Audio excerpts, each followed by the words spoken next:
System है उसका जो रेस्पॉन्स है वो भी चेंज होता जाता है, ठीक है।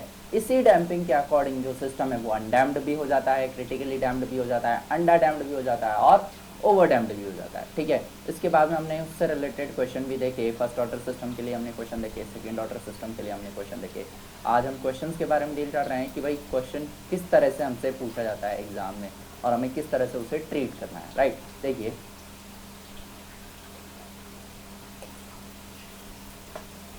सपोज एक क्वेश्चन दिया हुआ है,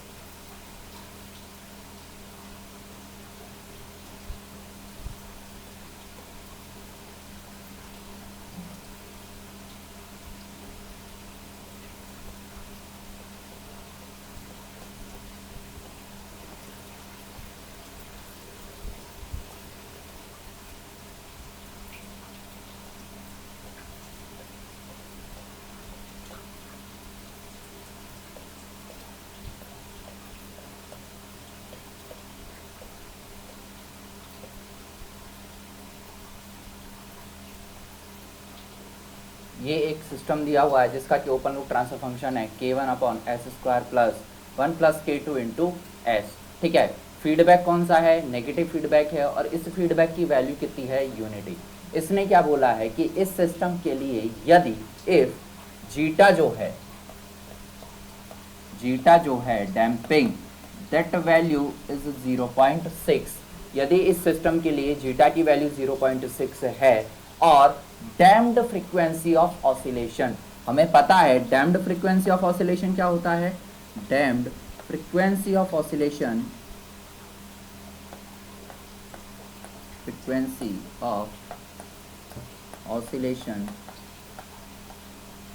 इज गिवन एज, ये होता है ओमेगा डी और इसकी वैल्यू हमें दी हुई है 10 रेडियन पर सेकेंड, राइट। इसने क्या बोला है कि ये जो यूनिटी फीडबैक सिस्टम है, नेगेटिव यूनिटी फीडबैक सिस्टम है, इस सिस्टम के लिए यदि डैम्पिंग 0.6 हो, डैम्पिंग रेशियो इज 0.6 और damped frequency of oscillation is 10 radian पर second, then find the value of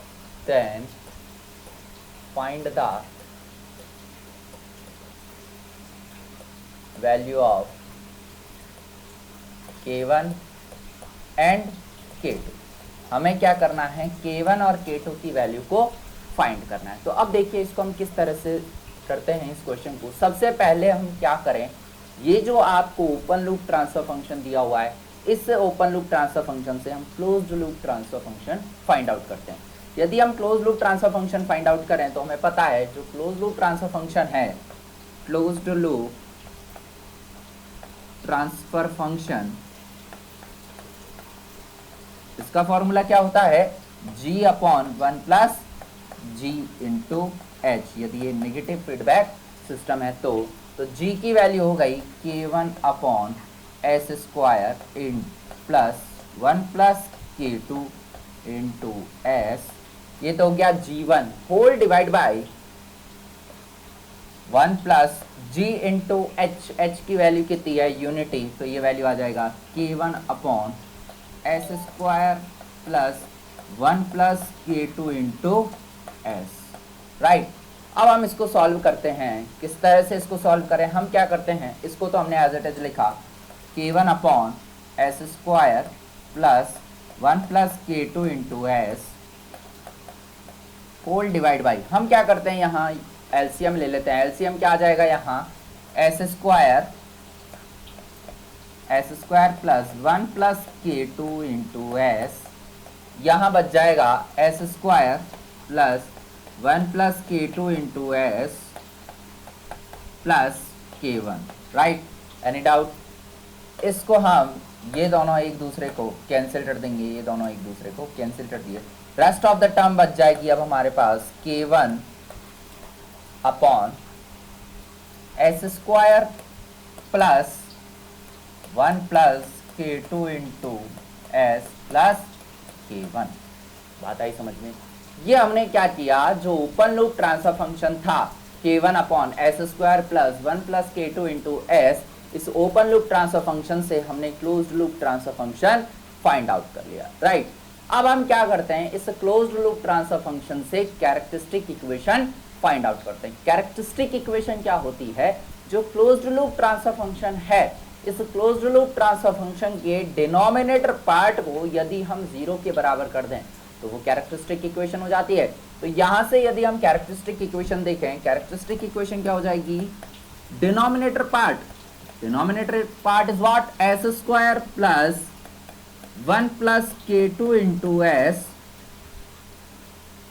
k2 into S plus k1 that is equal to 0। ये हो गई इसकी कैरेक्टरिस्टिक इक्वेशन, जो हमें सिस्टम दिया हुआ है उसकी कैरेक्टरिस्टिक इक्वेशन हो गई s square plus 1 plus k2 into S plus k1 is equal to 0। इस इक्वेशन को हमने नाम दिया इक्वेशन नंबर 1। कल हमने एक डिस्कशन और किया था, एक छोटा सा डिस्कशन था, हमने बोला था ये चीजें आगे काम आएंगी। क्या हम किया, हमने एक इक्वेशन ली थी S square plus B S plus C is equal to 0। एक हमने स्टैंडर्ड इक्वेशन ले ली S square plus B S plus C is equal to 0, उसको हमने कंपेयर किया था S square plus 2 zeta omega N S plus omega N square is equal to 0, right.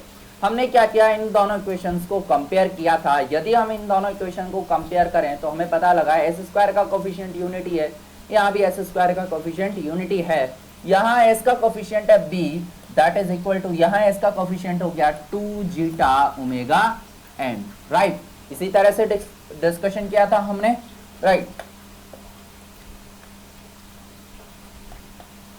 And ये जो ओमेगा एन स्क्वायर है, यहाँ कांस्टेंट है omega N square, वहां कांस्टेंट है सी, इसको हमने बोल दिया C is equal to omega N square. इन दोनों इक्वेशन को जब हमने ये कंपेयर किया तो हमें दो वैल्यूज मिलेगी, beta B is equal to 2 zeta omega N और C is equal to omega N square. तो यहाँ से यदि मैं ओमेगा एन की वैल्यू निकालूं तो वो बराबर थी under root of C.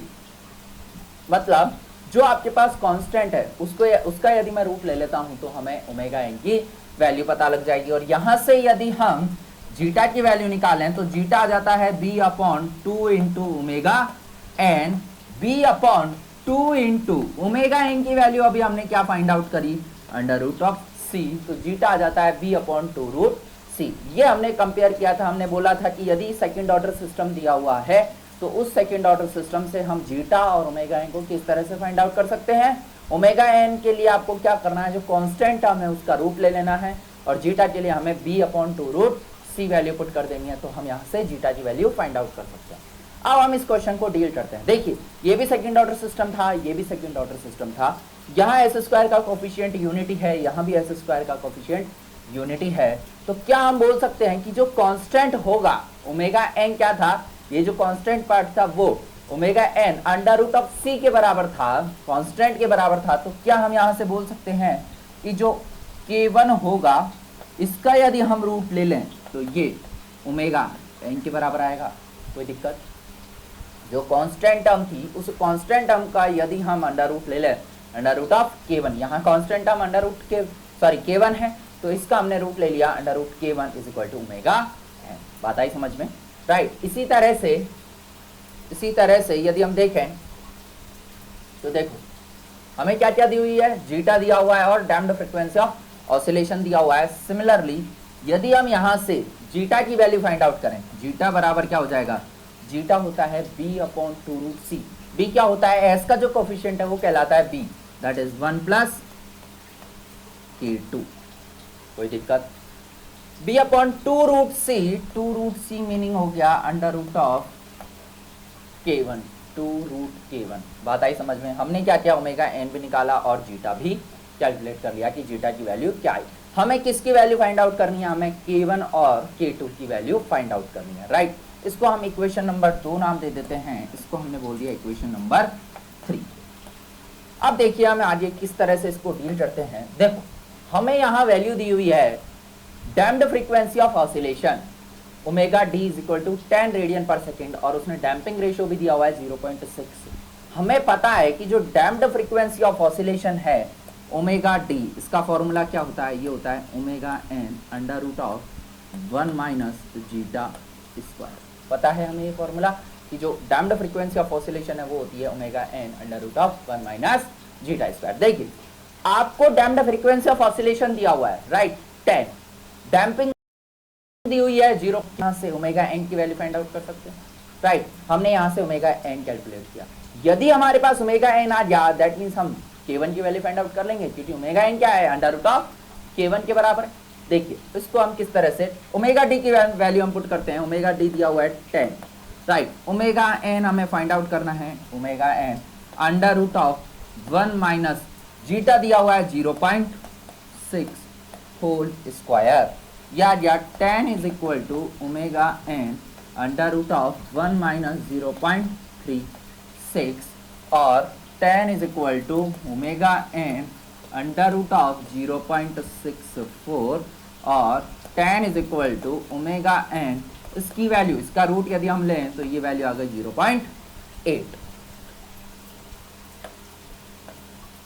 0.8।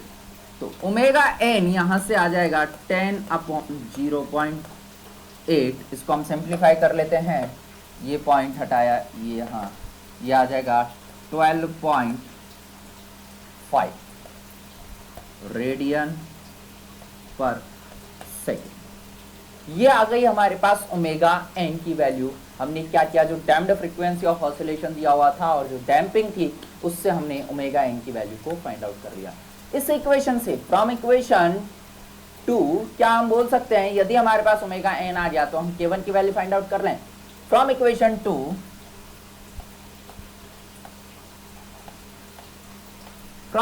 2 omega N under root of K1 is equal to omega N.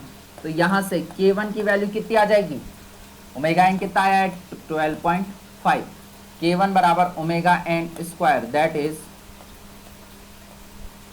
12.5 whole square, और 12.5 होल स्क्वायर इसकी वैल्यू लगभग आएगी 156.25, राइट।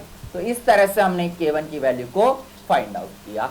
हमने क्या किया, सबसे पहले ओमेगा डी और जो जीटा दिया हुआ था उससे हमने ओमेगा एन निकाला। ओमेगा एन आने से हमारे पास K1 की वैल्यू आ गई।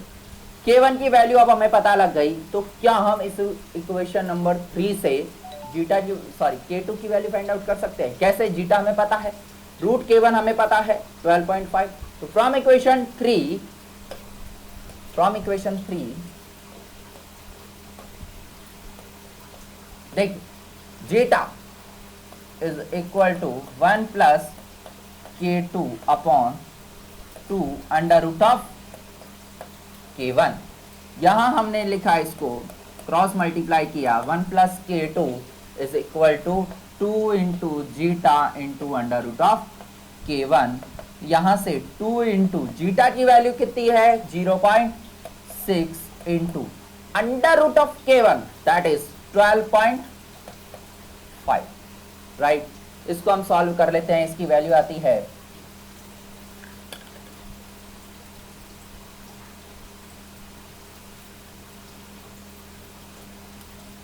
15, राइट। इसकी वैल्यू कितनी आती है 15।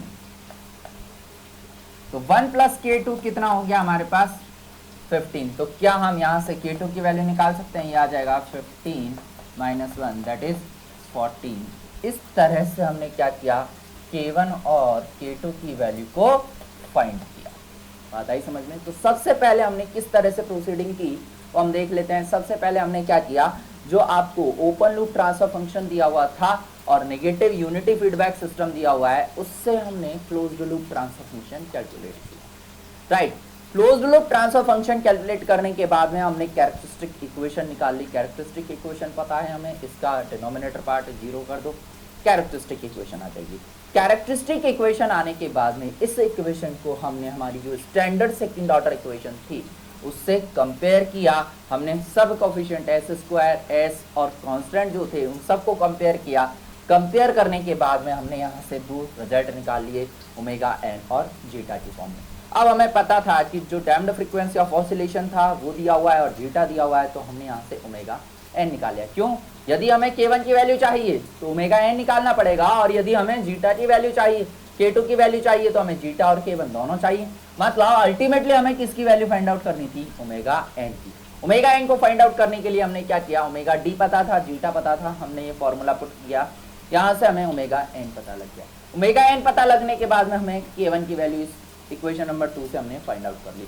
यदि k1 भी पता लग गया, जीटा पता लग गया, तो फ्रॉम इक्वेशन 3 हमने k2 की वैल्यू को फाइंड आउट कर लिया। तो इस तरह से हम, यदि सेकंड ऑर्डर इक्वेशन दी हुई है तो आपको क्या करना है? सबसे पहले कैरेक्टरिस्टिक इक्वेशन फाइंड आउट करनी है, उसको कंपेयर करो, उसके बाद में हमें रिजल्ट प्राप्त कर लेंगे।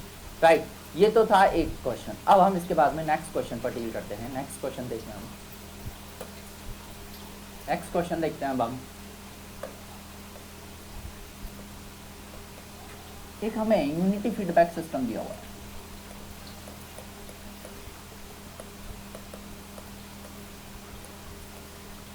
नेगेटिव यूनिटी फीडबैक सिस्टम है,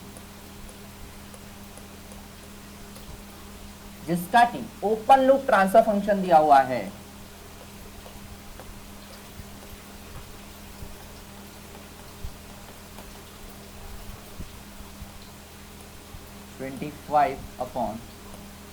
S into S plus 8।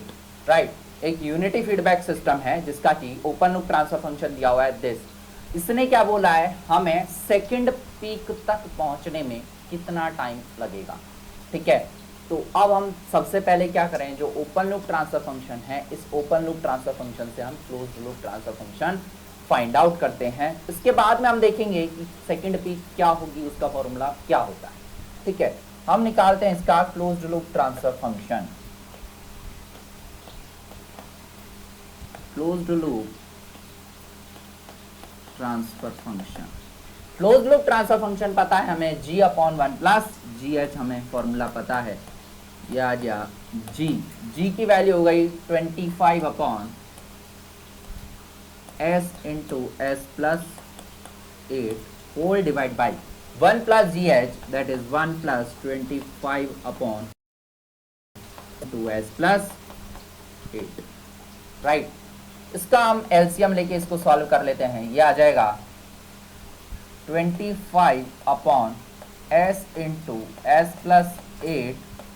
यहाँ हमने एलसीएम लिया s इंटू एस प्लस 8, ये आ जाएगा s into S plus 8 plus 25। ये दोनों टर्म एक दूसरे से कैंसिल हो जाएंगी, सॉरी, ये दोनों टर्म एक दूसरे को कैंसिल कर देंगी। तो यहाँ बच जाएगा हमारे पास 25 s into S plus 8 plus 25। ये आ गया हमारे पास closed loop transfer function 25 s into S plus 8 plus 25। तो क्या इस क्लोज्ड लूप ट्रांसफर फंक्शन से हम कैरेक्टरिस्टिक इक्वेशन फाइंड आउट कर सकते हैं? कैरेक्टरिस्टिक इक्वेशन अब हम देखें यहां से, तो कैरेक्टरिस्टिक इक्वेशन हो जाएगी, जो डिनोमिनेटर पार्ट है उसको हम 0 के बराबर कर देते हैं। s into S plus 8 plus 25 is equal to 0। इसको हम सॉल्व करते हैं, ये आ जाएगा s square plus 8s plus 25 is equal to 0। Right, यहां से ये होगा इक्वेशन नंबर 1। ये जो सेकेंड ऑर्डर इक्वेशन आई है, इसको हम हमारी जो स्टैंडर्ड सेकेंड ऑर्डर इक्वेशन थी उससे कंपेयर करते हैं। यहाँ से सेकेंड ऑर्डर इक्वेशन थी S square plus B S plus C is equal to 0। तो यहाँ से हम जीटा की वैल्यू और ओमेगा एन की वैल्यू निकालते थे। ओमेगा एन था अंडर रूट ऑफ सी, और जो जीटा था वो कितना आता था? b/2√c के बराबर, यही आता था। तो क्या हम इस सेकेंड ऑर्डर जो इक्वेशन आई है, इससे हम ओमेगा एन और जीटा की वैल्यू फाइंड आउट कर सकते हैं? हम यहाँ से ओमेगा एन निकालें तो ओमेगा एन पता है हमें क्या होता है कि जो कांस्टेंट टर्म है उसका रूट ले लीजिए आप। कांस्टेंट टर्म थी 25, इसका हमने रूट लिया under root of 25, that is 5 radian पर सेकेंड। फ्रीक्वेंसी जो है वो नेगेटिव नहीं हो सकती, so we are taking only positive quantity 5। Right, similarly यदि हम जीटा की वैल्यू फाइंड आउट कर रहे हैं तो जीटा क्या हो जाएगा? b/2√c। b/2√c, b क्या होता है जो s है उसका कोफिशिएंट, s की पावर 1 का coefficient that is 8/2 into under root of C. Under root of C हो गया 25, यहां से हमने निकाला 8/2 into 5 that is 8/10 that is how much 0.8। तो यहां से हमें पता लग गया कि ओमेगा एन तो क्या है इस सिस्टम के लिए और जीटा की वैल्यू क्या है। अब हम देखते हैं कि भाई देखो जीटा जो आया है वो जीटा किसके बीच में आया है, जीटा की वैल्यू आई है 0.8, मतलब ये जो वैल्यू है वो 0 से 1 के बीच में है। यदि ये वैल्यू 0 से 1 के बीच में है दैट मीन्स ये जो सिस्टम है that is under damped system. ये अंडर डैम्ड सिस्टम है क्योंकि अंडर डैम्ड सिस्टम के लिए जो जीटा है उसकी वैल्यू 0 से 1 के बीच में होती है। लास्ट क्लास में हमने टाइम रेस्पॉन्स में देखा था, सेकंड ऑर्डर सिस्टम के टाइम रेस्पॉन्स में हमने टाइम स्पेसिफिकेशंस देखे थे। वहां हमने डिले टाइम पढ़ा, राइज टाइम पढ़ा, सेटलिंग टाइम पढ़ा, ओवरशूट पढ़ा। वहां हमने एक पीक टाइम और पढ़ा था कि जो पीक है वहां तक पहुंचने में कितना टाइम लगता है। उसने क्वेश्चन में आपसे क्या पूछा है कि आपको पीक टाइम बताना है कि सेकंड पीक तक पहुंचने में कितना टाइम लग रहा है। यदि हम उस टाइम रेस्पॉन्स का जो ग्राफ था उसके बारे में यदि देखें थोड़ा, तो देखो किस तरह से ग्राफ आया था।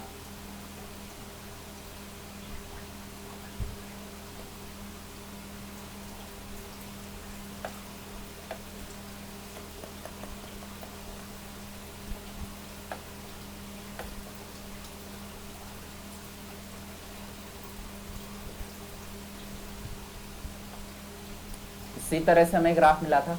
तो हमने इस ग्राफ में क्या, ये तो था c of t that is t, ये था यूनिटी, राइट। इस ग्राफ में हमने क्या बोला कि ये जो पीक मिल रही हैं हमें, ठीक है, इनको हम बोलते हैं पीक वैल्यूज, ठीक है। जो स्टडी स्टेट वैल्यू है, स्टडी स्टेट वैल्यू क्या है 1, इससे मैक्सिमम कितनी वैल्यू जा रही है और मिनिमम कितनी वैल्यू जा रही है, ये हो गई पीक वैल्यू। इन जो अपवर्ड डायरेक्शन में थी 1 से ज्यादा जो वैल्यूज थी इनको हमने बोला था ओवरशूट, और ये जो वैल्यूज आई थी डाउनवर्ड डायरेक्शन में इसको हमने बोला था अंडरशूट।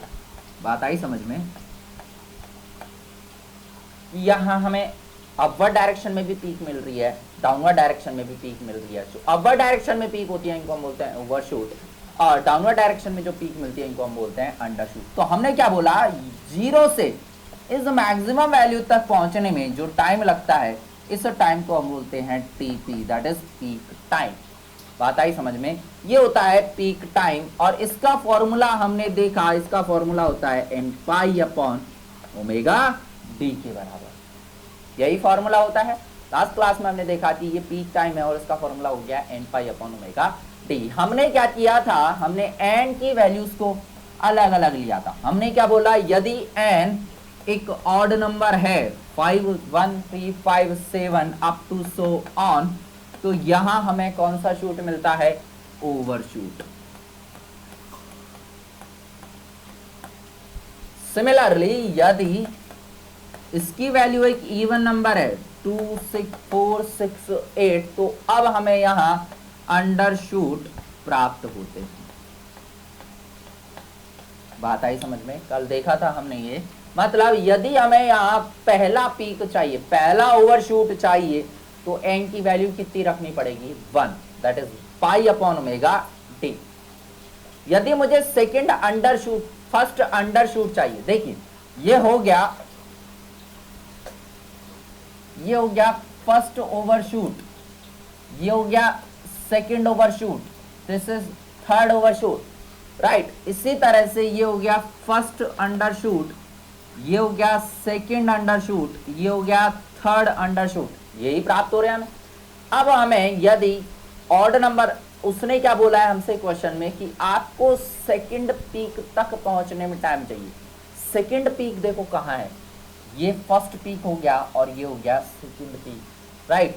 मतलब इस पीक तक यदि मुझे पहुंचना है तो अब हमें n की वैल्यू क्या लेनी पड़ेगी, सेकंड पीक तक। सेकंड पीक का मतलब हो गया पीक कब मिल रहा है, जब ओवरशूट है, मतलब सेकंड पीक कब मिलेगा, जब हम n की वैल्यू को कितना लें, 3 के बराबर। ये फर्स्ट पीक हो गई, ये सेकंड पीक हो गई, ये थर्ड पीक हो गया, ये फोर्थ पीक हो गया।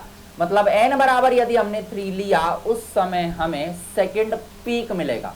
उसने क्वेश्चन में क्या पूछा है कि सेकंड पीक तक पहुंचने में कितना टाइम लग रहा है। सेकंड पीक का मतलब हो गया n हो गया 3, that is 3 pi upon omega D के बराबर, राइट। तो अब हमें पता लग गया कि पीक टाइम का फॉर्मूला है 3 पाई अपॉन ओमेगा डी। उसने पीक टाइम ही पूछा है, मतलब 3 हमें पता है, पाई हमें पता है, हम यदि ओमेगा डी निकाल लें तो हमारा काम हो जाएगा।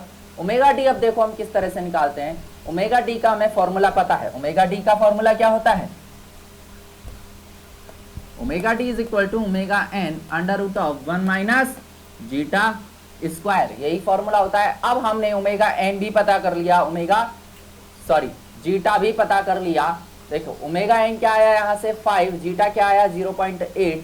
तो अब हम क्या करें, इन वैल्यूज को यहाँ पुट कर देते हैं। Omega n 5 into under root of 1 minus zeta की वैल्यू हो गई 0.8 square, 5 into 1 minus 0.64, that is 5 into under root of 0.36 और 5 इंटू 0.6, राइट। तो यहाँ से ओमेगा डी की वैल्यू आ गई 3 रेडियन पर सेकेंड। बात आ रही है समझ में? हमने क्या किया, ओमेगा डी की वैल्यू को फाइंड आउट कर लिया। ओमेगा डी क्यों चाहिए हमें? टीपी पीक टाइम पता करना था। तो ये हो गया TP is equal omega d is equal to 3 radian पर सेकेंड। तो क्या अब हम यहाँ से पीक टाइम निकाल सकते हैं? Therefore peak time will be what?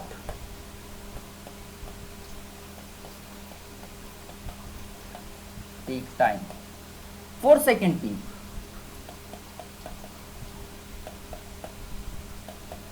right, TP is equal to 3 pi upon omega d और 3 into pi upon omega d आया 3, that is pi second। बात आई समझ में? तो इस तरह से हम पीक टाइम की वैल्यू फाइंड आउट कर सकते हैं कि हमें फर्स्ट पीक तक कितना टाइम लग रहा है, सेकंड पीक तक कितना टाइम लग रहा है, थर्ड पीक पर क्या होगा। इस तरह से हम इस क्वेश्चन को सॉल्व कर सकते हैं। वही हमने इस क्वेश्चन में भी क्या किया, ओपन लूप ट्रांसफर फंक्शन दिया हुआ था, क्लोज लूप ट्रांसफर फंक्शन निकाला। उस क्लोज लूप ट्रांसफर फंक्शन से हमने कैरेक्टरिस्टिक इक्वेशन निकाली। कैरेक्टरिस्टिक इक्वेशन निकालने के बाद में कंपेयर किया, ओमेगा एन निकाल लिया, जीटा निकाल लिया। इसके बाद फॉर्मूले में वैल्यू पुट की और हमने आंसर प्राप्त कर लिया। बात आई समझ में? अब हम देखते हैं एक और क्वेश्चन, नेक्स्ट क्वेश्चन देखते हैं। अब हम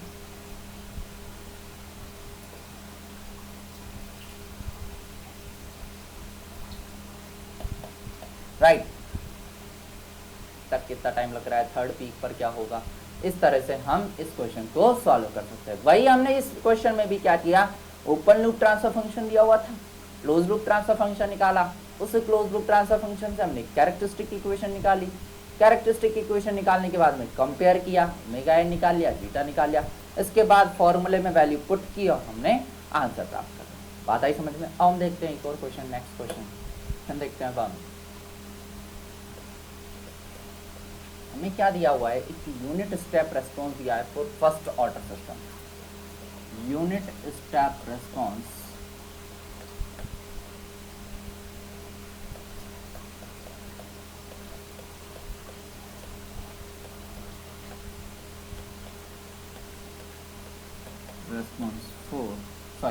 सेकेंड ऑर्डर सिस्टम के लिए दिया हुआ है हमें यूनिट स्टेप रेस्पॉन्स।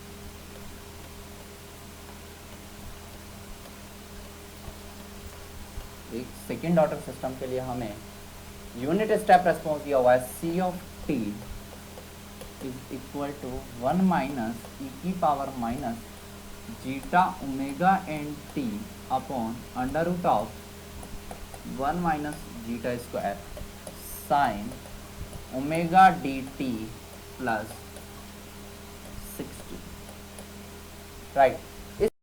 इस तरह हमें एक यूनिट स्टेप रेस्पॉन्स दिया है फॉर सेकेंड ऑर्डर सिस्टम। उसने पूछा है कि इस सेकेंड ऑर्डर सिस्टम के लिए पीक ओवरशूट क्या होगा।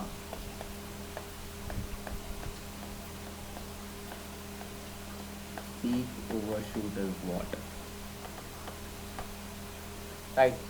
तो हमने देखा सबसे पहले ये जो यूनिट स्टेप रेस्पॉन्स है, इस तरह की इक्वेशन हमने कहाँ देखी, हमने इस तरह का जो रेस्पॉन्स देखा था वो किसके लिए देखा था, for under damped system.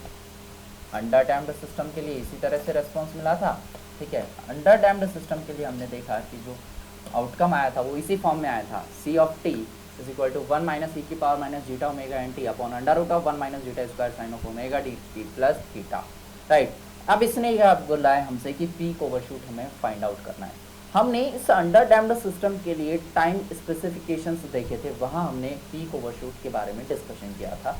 Peak overshoot क्या होता है, जो रेफरेंस जो स्टडी स्टेट आउटकम है उससे मैक्सिमम कितनी वैल्यू जा रही है सिस्टम के गेन की, राइट, वो कहलाता है पीक ओवरशूट। तो पीक ओवरशूट का हमने वहां से फॉर्मूला पढ़ा था। पीक ओवरशूट का फॉर्मूला क्या होता है, percentage M P is equal to E की power minus zeta pi upon under root of 1 minus zeta square into, यही वैल्यू हमने पढ़ी थी कि यदि हमें जीटा पता लग जाए तो अब हम पीक ओवरशूट की वैल्यू फाइंड आउट कर सकते हैं। तो अब देखो, इससे हम इस इक्वेशन से हम जीटा किस तरह से फाइंड आउट करते हैं।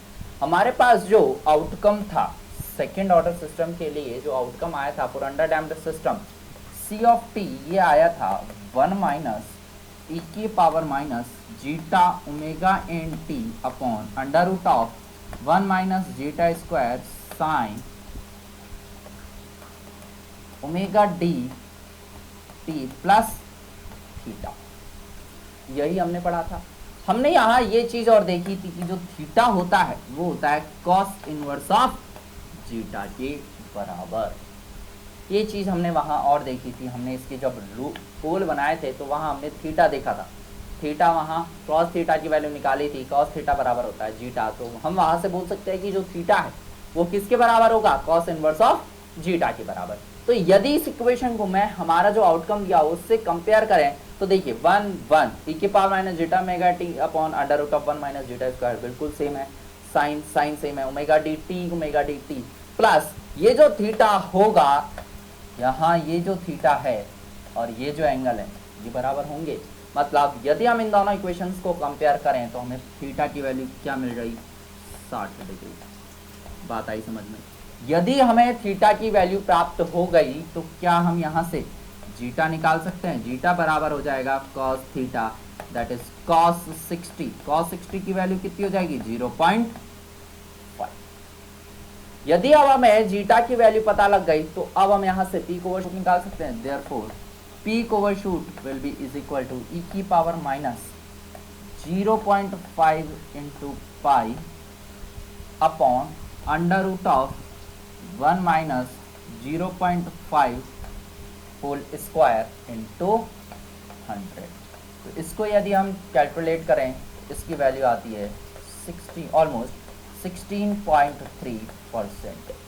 मतलब ये जो आउटकम होगा वो हमारी स्टडी स्टेट जो रेस्पॉन्स है उससे कितना अबव गया, लगभग 16.3%, 16% वैल्यू के लगभग इसने स्टडी स्टेट रेस्पॉन्स से ज़्यादा वैल्यू को गेन किया।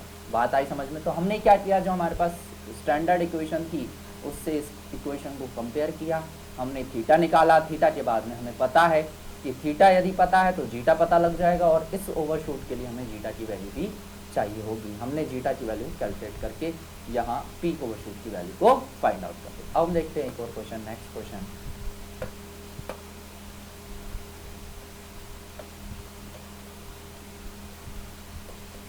यहाँ हमें दो लिस्ट दी हुई है।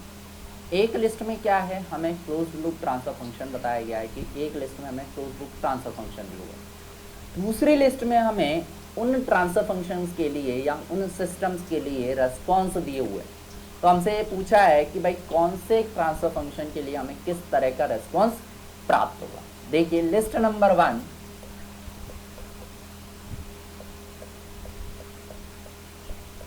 इस लिस्ट में हमें क्लोज्ड लूप ट्रांसफर फंक्शन दिया हुआ है।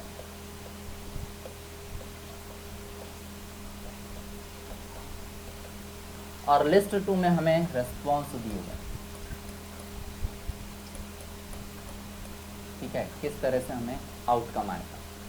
पहला यहां दिया हुआ है 2/s² plus 2s plus 2।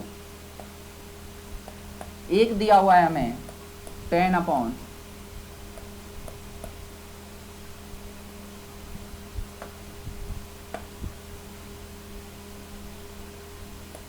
25/s² plus 10s plus 25। एक दिया हुआ है हमें 100/s² प्लस 100। हमें 3 क्लोज लूप ट्रांसफर फंक्शन दिए हुए हैं।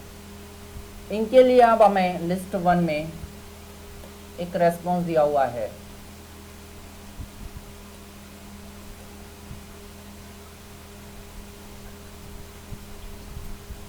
C ऑफ t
हमें लिस्ट 1 को लिस्ट 2 से मैच करना है कि भाई किस क्लोज लूप ट्रांसफर फंक्शन के लिए हमें किस तरह से आउटकम मिलेगा।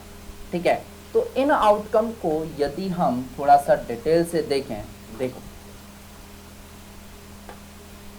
ये जो आउटकम मिलता है हमें, ये किस तरह का रेस्पॉन्स हो सकता है। ठीक है, यहाँ हमने देखा कि जैसे टाइम की वैल्यू इंक्रीज होती जा रही है वैसे वैसे जो आउटकम है वो खुद की स्टडी स्टेट को गेन कर रहा है। क्या यहाँ ये जो आउटकम है वो इस रेफरेंस जो वैल्यू है स्टडी स्टेट आउटकम है उससे अपवर्ड या डाउनवर्ड डायरेक्शन में जा रहा है? नहीं, वो क्या कर रहा है, सीधा 0 से स्टार्ट हुआ और खुद की स्टडी स्टेट वैल्यू को गेन कर लिया। तो अब हमें यहाँ से पता लगा कि ये जो सिस्टम है वो किस तरह का रेस्पॉन्स होगा, क्रिटिकली डैम्प्ड सिस्टम। क्यों? इसने क्या किया, इसने कोई मूवमेंट नहीं किया, ये ऑसिलेट नहीं कर रहा है। तो हमने बोला कि इस तरह का जो आउटकम मिलता है वो हमें किस में मिलता है, क्रिटिकली डैम्प्ड सिस्टम में। मतलब जहां जीटा जो है उसकी वैल्यू यदि 1 है तो वो सिस्टम होता है क्रिटिकली डैम्प्ड सिस्टम। और इस क्रिटिकली डैम्प्ड सिस्टम के लिए आउटकम कभी भी ऑसिलेट नहीं करता। वो क्या करता है, सीधा 0 से स्टार्ट हुआ और धीरे धीरे खुद की स्टडी स्टेट वैल्यू को गेन कर लेगा। यदि हम लिस्ट नंबर 2 में देखें सेकंड, तो ये देखिए ये क्या कर रहा है, सिस्टम का जो आउटकम है वो पूरा मैक्सिमम वैल्यू तक गया, फिर 0, फिर मैक्सिमम, फिर 0, फिर मैक्सिमम। मतलब ये किस तरह का रेस्पॉन्स हो सकता है। ठीक है, ये हम बोल सकते हैं कि इस तरह का रेस्पॉन्स हमें कहाँ, कौन से सिस्टम में मिलता है, यदि जीटा की वैल्यू 0 है। मतलब यदि अनडैम्प्ड सिस्टम था तो अनडैम्प्ड सिस्टम के लिए हमने देखा कि जो आउटकम है वो मैक्सिमम वैल्यू तक जाता है, फिर 0, फिर मैक्सिमम, फिर 0, फिर मैक्सिमम, फिर 0। मतलब इस सिस्टम के लिए जो जीटा होगा वो कितना हो जाएगा, 0। मतलब ये किस तरह का सिस्टम का आउटकम है, अनडैम्प्ड सिस्टम का आउटकम। बात आई समझ में, ये किस तरह का आउटकम। इन आउटकम के बारे में डिस्कशन कर रहे हैं हम कि ये किस कहां से मिलेंगे, कब जीटा की वैल्यू क्या रही होगी इन सिस्टम्स के लिए। तीसरा यदि हम देखें तो अब देखो यहाँ जो आउटकम है वो 0 से स्टार्ट हुआ, मैक्सिमम तक गया, फिर इसका जो मैग्नीट्यूड है उसकी वैल्यू धीरे धीरे धीरे धीरे धीरे धीरे रिड्यूस होती जा रही है। इस तरह का आउटकम हमें कब मिलता है, इस तरह का आउटकम हमें मिलता है कि यदि सिस्टम अंडर डैम्प्ड सिस्टम है। यदि सिस्टम अंडर डैम्प्ड सिस्टम है तो हम बोलते हैं कि इस अंडर डैम्प्ड सिस्टम के लिए हमें आउटकम इस तरह से प्राप्त होता है। और इस अंडर डैम्प्ड सिस्टम के लिए जो जीटा है उसकी वैल्यू क्या होगी, 0 से 1 के बीच। बात आई समझ में। तो अब हमें यहाँ से पता लग गया कि ये जो आउटकम्स हैं वो किस किस सिस्टम के लिए है। एक तो है क्रिटिकली डैम्प्ड सिस्टम के लिए, एक है अनडैम्प्ड सिस्टम के लिए और एक है अंडर डैम्प्ड सिस्टम के लिए। तो यदि मैं यहाँ से ये जो क्लोज लूप ट्रांसफर फंक्शन है in close loop transfer function से यदि हम जीटा की वैल्यू को फाइंड आउट कर लें तो क्या हम पोल लोकेशंस पता कर सकते हैं, ठीक है। और जीटा की वैल्यू पता लगते ही हम यहां से ये भी बता सकते हैं कि इनके लिए आउटकम कौन सा होगा।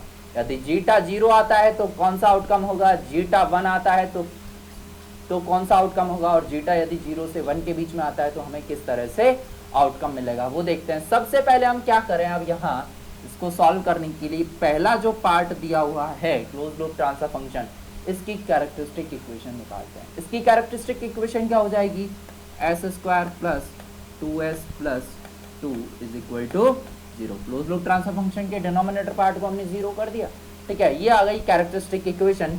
क्या इस कैरेक्टरिस्टिक इक्वेशन से हम जीटा की वैल्यू फाइंड आउट कर सकते हैं, किस तरह से, हमें स्टैंडर्ड जो हमने देखा कि यदि इक्वेशन है s² प्लस bs प्लस 2, तो यहाँ से हम जीटा की वैल्यू क्या निकालते हैं, जीटा क्या आता है यहाँ से b/2√c के बराबर।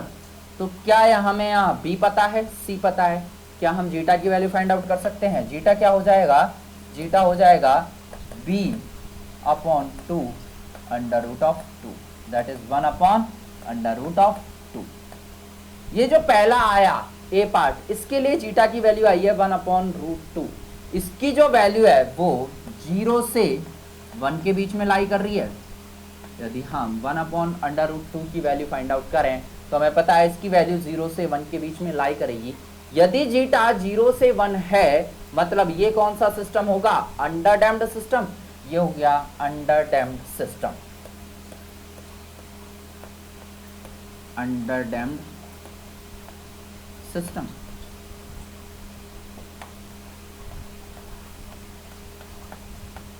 अब देखिए अंडरडैम्प्ड सिस्टम के लिए हमें आउटकम पता है, कौन सा आउटकम है, पॉइंट नंबर 3। तो ये जो पहला पार्ट है ये किससे रिलेट हो जाएगा, ये हो जाएगा थर्ड वाले भाग से रिलेटेड। मतलब इस सिस्टम के लिए, इस क्लोज लूप ट्रांसफर फंक्शन के लिए हमें आउटकम कौन सा मिलेगा, ये हमारा हो गया आउटकम। बात आई समझ में। सिमिलरली अब हम क्या करते हैं, पार्ट बी के लिए कैलकुलेट करते हैं जीटा। पार्ट बी के लिए कैलकुलेट करें तो ये कैरेक्टरिस्टिक इक्वेशन हो गई s² plus 10s plus 25, s² plus 10s plus 25 is equal to 0। यहाँ से अब हम जीटा कैलकुलेट करते हैं, जीटा हो जाएगा b/10/2 √c, that is √25। 10/2 into √25 कितना हो जाएगा 5, दैट इज इक्वल टू 10/10। मतलब यहाँ से जो जीटा आया है वो कितना हो गया 1। यदि जीटा 1 है मतलब ये कौन सा सिस्टम हो गया, ये हो गया क्रिटिकली डैम्प्ड सिस्टम।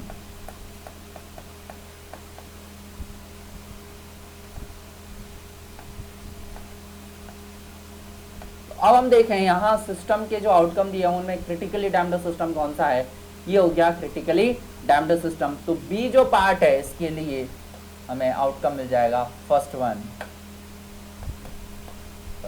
तो रेस्ट ऑफ 3, सी के लिए कौन सा आउटकम रह जाएगा 3। सेकंड, इसको और हम चेक कर लेते हैं किस तरह से आएगा। देखिए सी के लिए अब हम कैरेक्टरिस्टिक इक्वेशन निकालें, ये हो जाएगी s² plus 100 is equal to 0। Zeta कितना आएगा यहाँ से b/2√c, v की वैल्यू कितनी हो गई 0/2 √100। तो इसकी वैल्यू कितनी हो जाएगी जीटा इज इक्वल टू 0। मतलब ये कौन सा सिस्टम हो गया, अनडैम्प्ड सिस्टम। यदि ये अनडैम्प्ड सिस्टम है तो इसके लिए आउटकम कौन सा हो जाएगा, इसके लिए आउटकम हो जाएगा पॉइंट। बात आई समझ में। तो इस तरह से हम इन लिस्ट को मैच कर सकते हैं। पहला हो गया थर्ड से रिलेटेड, बी हो गया फर्स्ट से रिलेटेड और सी हो गया सेकंड से रिलेटेड। तो हमने क्या किया, सबसे पहले हमने आउटकम्स देखे कि आउटकम किस तरह से, इन आउटकम के अकॉर्डिंग हमने जीटा की वैल्यूज देखी कि भाई इनके लिए जीटा किस तरह से रहा होगा। तो हमने देखा पहला वाला क्रिटिकली डैम्प्ड सिस्टम है क्योंकि इसने कोई भी ऑसिलेशन नहीं बनाया, ये 0 से स्टार्ट हुआ और खुद की स्टडी स्टेट वैल्यू को गेन कर लिया। तो ये हो गया क्रिटिकली डैम्प्ड सिस्टम। सेकंड के लिए हमने देखा कि ये क्या कर रहा है, मैक्सिमम तक जा रहा है, फिर 0, फिर मैक्सिमम, फिर 0, फिर मैक्सिमम, फिर 0, राइट। तो ये हो गया अनडैम्प्ड सिस्टम, इसके लिए जीटा हो गया 0। और थर्ड के लिए हमने देखा कि ये क्या कर रहा है, मैक्सिमम तक जा रहा है, फिर कम हो रही है इसकी वैल्यू, इसका जो मैग्नीट्यूड है वो ऑसिलेशंस कम होते जा रहे हैं, तो ये हो गया अंडर डैम्प्ड सिस्टम। और इस अंडर डैम्प्ड सिस्टम के लिए जो जीटा है उसकी वैल्यू हो जाएगी 0 से 1 के बीच में। फिर हमने क्या किया, यहाँ से जीटा की वैल्यू फाइंड आउट कर लेंगे क्लोज लूप ट्रांसफर फंक्शन से, और फिर हमने इनको मैच करके देखते। बात आई समझ में? ओके, नेक्स्ट क्वेश्चन देखते हैं अब हम एक और। हमें क्वेश्चन दिया हुआ है, क्वेश्चन क्या है, हमें 3 क्लोज लूप ट्रांसफर फंक्शन की कैरेक्टरिस्टिक इक्वेशन दी हुई है, s² प्लस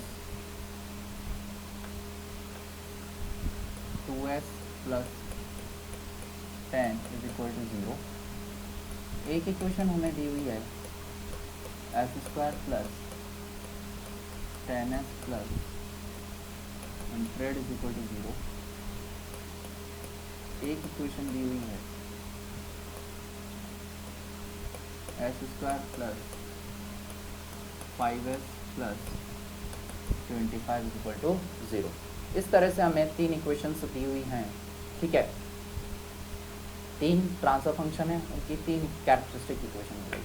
इसने पूछा है कि सबसे पहले कौन सा जो रेस्पॉन्स है वो सेटल होगा स्टेडी स्टेट वैल्यू को, मतलब सबसे पहले कौन खुद की स्टेडी स्टेट वैल्यू तक पहुंच जाएगा और किसको सबसे कम टाइम लगेगा स्टेडी स्टेट वैल्यू तक, और किसको सबसे ज़्यादा टाइम लगेगा खुद की स्टेडी स्टेट वैल्यू तक पहुंचने में।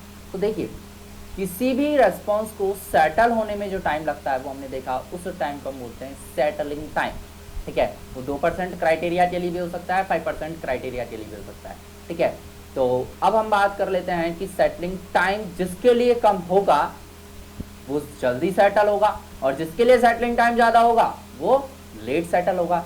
तो यदि हम यहाँ से in close loop transfer function से यदि हम सेटलिंग टाइम पता कर लें कि किसके लिए सेटलिंग टाइम कम है और किसके लिए सेटलिंग टाइम ज़्यादा है, तो क्या हम बता सकते हैं कि सबसे पहले कौन सेटल होगा और सबसे बाद में कौन सेटल होगा। तो अब हम क्या करते हैं, हमारा मेन मोटो क्या रहा कि हम क्या करते हैं, इन सभी के लिए सेटलिंग टाइम फाइंड आउट करते हैं। वो 2% क्राइटेरिया के लिए भी निकाल सकते हैं हम, 5% क्राइटेरिया के लिए भी निकाल सकते हैं। तो सबसे पहले हम इनको अब किस तरह से डील करें, तो सेटलिंग टाइम हमें पता है कि सेटलिंग टाइम क्या होता है,